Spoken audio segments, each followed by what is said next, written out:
এই জিতু, আরে বলো। আজকে আমাদের ময়না বুবুর বিয়ে না? হ্যাঁ।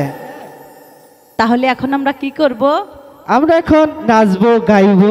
ফুটলো আজি বিয়ের ফুল গো।